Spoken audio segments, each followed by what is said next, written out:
7h12, 4 secondes dans ce studio. Aujourd'hui, on est mercredi matin. On fait un Zoom médecin sur un événement.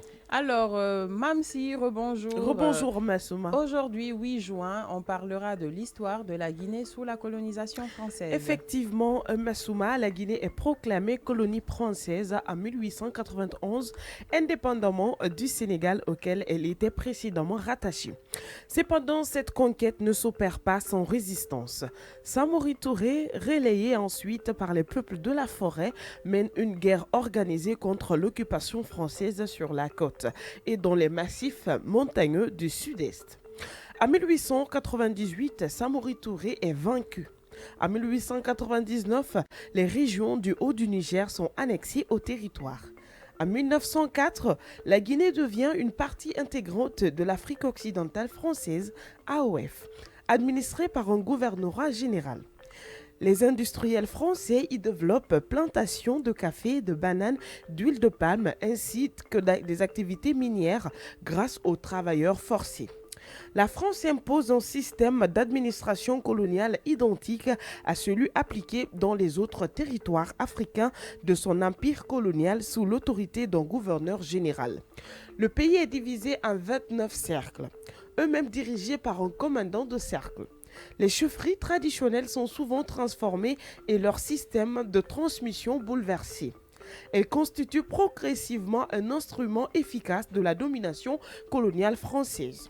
Ce système joue un rôle important dans l'unification d'un pays artificiellement créé par les puissances coloniales, en tout cas au cours des conquêtes.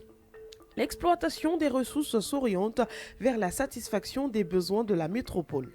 Au détriment des cultures vivrières, les cultures d'exportation monopolisées par les sociétés françaises se multiplient. La monnaie et l'impôt. Cependant, une conscience politique anticoloniale se développe peu à peu pour s'affirmer après la Seconde Guerre mondiale. En effet, Conakry devenant un port important, beaucoup de Guinéens y sont employés et ont alors la possibilité de former leurs propres syndicats, d'où émergent des mouvements contestataires.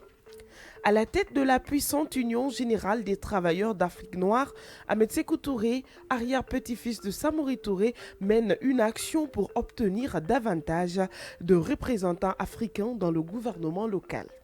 La Constitution française d'octobre 1946, plus libérale à l'égard des pays colonisés, permet la création de partis politiques dont Ahmed Sékou Touré devient la personnalité la plus importante.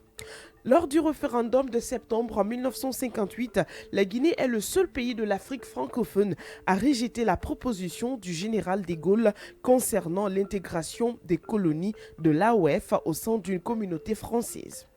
Le 2 octobre 1958, la Guinée accède à l'indépendance.